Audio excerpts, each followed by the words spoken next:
Жарық, жайлы, кең бөлмеде екі кісі тұр еді. Бірі қысқа қоңыр шашты, орташа бойлы, жұқа ерінді, құс мұрынды, суық келбетті әйел адам бола, екіншісі ұзын бойлы, кең иықты ер адам болатын. Марат, сен өзің де түсін. Біз енді бұл адаммен бір үйде тұра бере алмаймыз. Мен шаршадым. Инвалидтерге арналған арбаға таңылған адамға күні бойы қарау қиынның қиыны. Ешқандай жеке өмір жоқ қазір менде. Ер адам анасына кінәлі сезіммен қарап тұр еді. Қобалжығаннан қолдарын қоярға жер таппай тұр. Көздері жан-жаққа жүгіріп, біресе төбеге, біресе терезе қарады, тек анасына қарай алмады. Анашым, сен қалай түсінбейсің? Ол менің әйелім. Заң алдында да, Құдайдың алдында мен ол үшін жауаптымын. Иә, оның қол арбаға таңылғаны қиын болды, бірақ мен оның жанында отыра алмаймын ғой. Мен күні бойы үйде отырсам, жұмысты кім жасайды, ақшаны кім табады? Анасы қолын бір сілтеп көзін алып кетті. Әйелім, әйелім дейді ғой. Ол саған сонша қымбат болса, сен оның көзіне шөп салмас едің. Сен дәрігердің сөзін естідің ғой, ол жай өсіп тұрған жеміс сияқты деді. Көп болса, 1 жылдық қана өмірі қалды. Сол себепті ол үшін бірдеме жасаудың өзі бекер деп ойлаймын. Сол себепті оны ауылдағы әжесінің үйіне апарып тастайық. Ол жақта таза ауа, ескі естеліктер. Балалық шағы есіне түсіп, мүмкін жағдайы жақсарып қалар. Ал егер көмегі тимей, ақыры өліп кетіп жатса, бұл қыздан жақсы мұра қалатынын ұмытпа. Бұл біздің жағдайымызды біраз жақсартатыны сөзсіз. Марат анасына қарап бір күрсінді. Келесі күні ұйқыдан оянса, Мараттың анасы Күлше ханым келіннің барлық заттарын жинап қойыпты. Ортаңғы бөлме толған сөмке. Әйелі Гүлзат болса, көздері бақырайып, дым түсінбей әлек. Гүлзат бұл дертке шалдыққанда жасы небәрі 27-де болатын. Жүрек талмасына шалдығып, артынша сөйлей де жүре де алмай мүгедек болып қалды. Кез арбаға танылып, терезеге қарап үнсіз отыра беретін. Ал Гүлзатқа енесі Күлше қарап отырған еді. Марат болса күнде жұмыстан жай келетін. Гүлзат тіпті бөгде адамның көмегінсіз әжетханаға да бара алмайтын жағдайда отырғанда, жолдасының жұмыстан жай келетіні жанына қатты батты. Күлшеге келіні түскен күннен бастап ұнаған емес. Жұмыс басты келінді Күлше жақтыра қоймап еді. Гүлзат үлкен компанияда басшының көмекшісі лауазымын атқаратын. Гүлзат мансапын мінсіз қылып жасағасы келіп барын салды. Тіпті өзінің осындай компаниясында ашу ойында жүрген кез еді. Алайда тап болған ауру Гүлзаттың барлық жоспары мен армандарын көкке ұшырды. Бұдан кейін Күлше келінін екі есе жек көріп кетті. Оған әрдайым айқайлап, үнмен түсіндірген нәрселеріне түсініп болмай, сол үшін сөйлей алмай, мүгедектер арбасына таңылған Гүлзатқа бар даусымен айқайлайтын. Тіпті кейде Гүлзатқа дәрілер мен тамағын беруге ұмытып кететін. Күлше жас кезінде киноға түсуді, пьесалар мен драмаларда, театрда өнер көрсетуді армандайтын. Гүлзатты қарап отырған кезінде сол қойылымдарынан үзінді қойып, біресе айқайлап, біресе жылап, біресе күліп Гүлзатты әбден шаршататын. Марат азан мен анасының іс-әрекетінің мәнісін түсініп, амалсыздан барлық сөмкелерді көлікке тасыды. Сөмкелерді тасып жүріп көзін төменге қаратты. Әйелінің бетіне қарайтын бет жоқ. Гүлзат болса сөйлей алмай, жүре алмай отырғанмен барлық жағдайды жақсы түсініп, шошып көріністі бақылап отырды. Содан барлық затты көлікке салып болып, әйелін шығаруға келді. Үшеуі жедел сатыны күтіп тұрғанда көршісі шығып қалды. Күлше, жол болсын.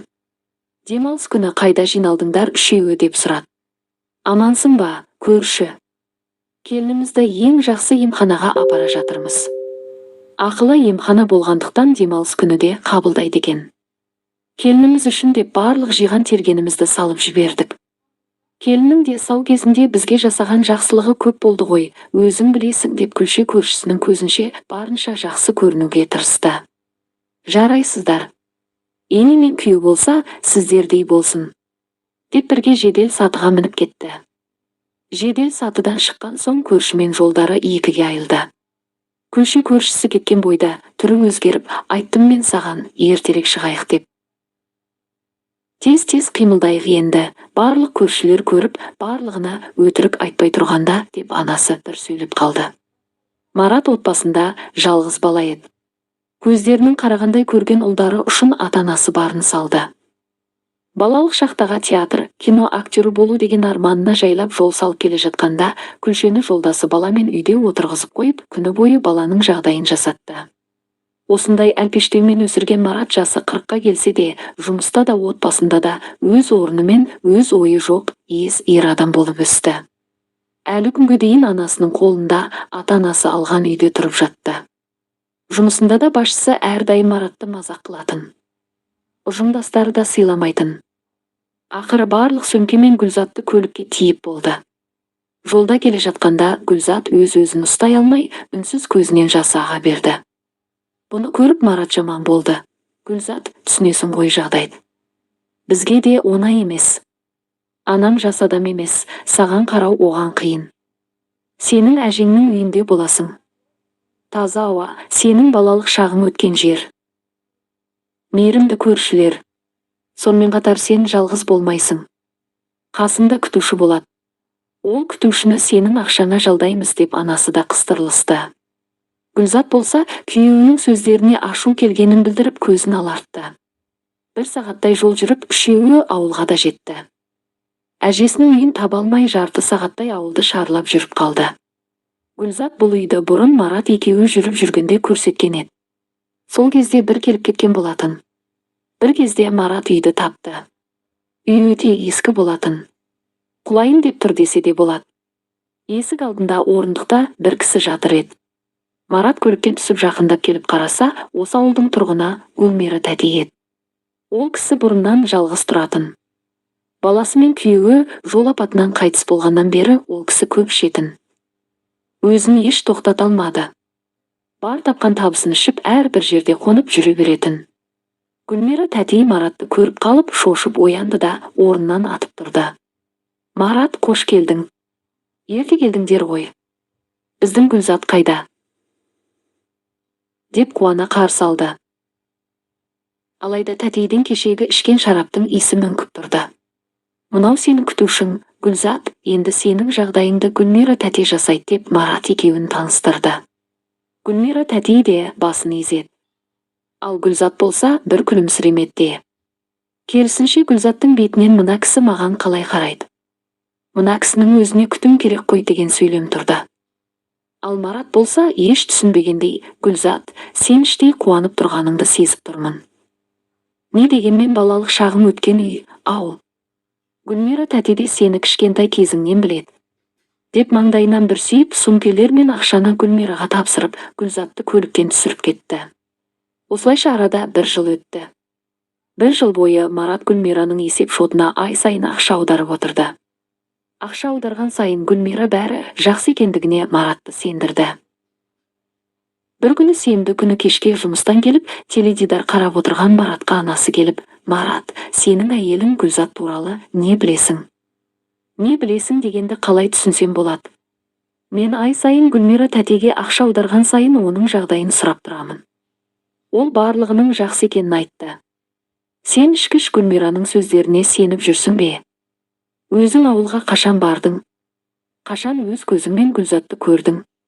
Марат шын айтса, сол күннен кейін ауылға ешқашан бармаған еді. Анасы айтпаса, Мараттың миы ондай шешім қабылдауға жетпейді. Менің түсінігімше, сен менің жалғыз демалысымда ауылға барып, Гүлзатты қарап қайтуымды бұйырып тұрсың ғой, солай. Әрине, бір жыл өтті. Дәрігерде бір жыл уақыт қалды деген еді. Мүмкін Гүлзат қайтыс болған шығар, ал Гүлмира ақшадан айырыл қалмас үшін саған айтпай жүрген шығар деп анасы дөрекі сөйледі. Жақсы, ертең барып қайтамын деп Марат теледидар қарауын жалғастырды. Азанда ерте тұрып, Марат жолға шықты. Күз мезгілі болғандықтан таңғы уақыт салқын болатын. Бір сағатта ауылға да жетіп барды.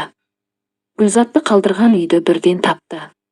Алайда үйге кірмей ақ ауласынан бұл үйде біраздан бері адам тұрмайтыны анық көрініп тұрды. Содан Марат үйге кіріп есігін қақты. Алайда ойы тура болып шықты. Есікті ешкім ашпады. Шарасыз Мараттың ойына Гүлмира тәте түсті. Телефонына қоңырау шалса сөндірулі. Содан ауланы аралап көрмекші болып жолға шықты. Жолда құдықтан су алып бара жатқан бір әйелді кездесі. Кешіріңіз, мен Гүлмира тәтейді қайдан тапсам болады? Қай Гүлмира? Ішкіш Гүлмира ма? Ол көше басындағы Кенжегүлдің үй жағында болу керек. Кенжегүл арақ шарап сатуды бастағалы, сол үйден шықпайтын болды ғой, ақшасы барда сатып алып, ақшасы жоқта сол үйдің қызметін жасап, орнына ішімдік алатын. Сол себепті оны сол үйден табасың деді.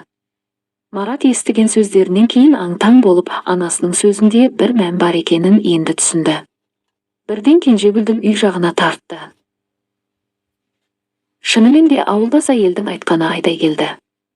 Гүлмира тәте жартылай сау күйде сол үйдің ауласында жүр екен. Марат тәтейді шақырып алды. Гүлмира тәтей, Гүлзат қайда? Қайдағы Гүлзат? Қайдағы Гүлзат деген нес? Менің әйелім. Қазір оның үйін көрсетемін деп Гүлмира тәтей Мараттың көлігіне мініп алды. Марат не айтарын білмей, өзі ештеңе түсінбей, тек Гүлмира тәтейдің артынан ере берді. Гүлмира тәтейдің айтуы бойынша бір үлкен үйге келді. Үй ауылдағы ең әдемі үйлердің бірі болатын. Мараттың ойы Гүлмира тәтей шетін болғандықтан қамқорлыққа басқа біреу алған шығар деп ойлады.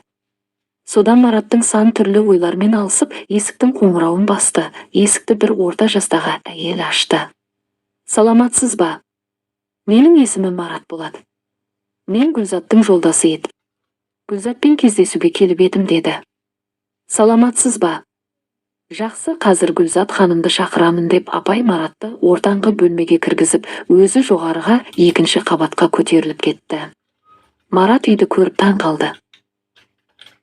Үйдің іші қымбат жиһаздармен толтырылған, әдемі суреттер ілініп тұрса, сөрелерде қымбат ыдыстар жарқырап тұрды. Маратты таң қалдырған апайдың Гүлзатты Гүлзат ханым деп және оны қазір шақырамын деген сөздері еді. Бір кезде Марат тіпті есінен танып қала жаздады. Екінші қабаттан қыпша белде, жеңіл көйлекпен әдемі жүріспен Гүлзат түсіп келе жатты. Мараттың аузы ашылып, тіл аузы байланып сөйлей алмай қалды.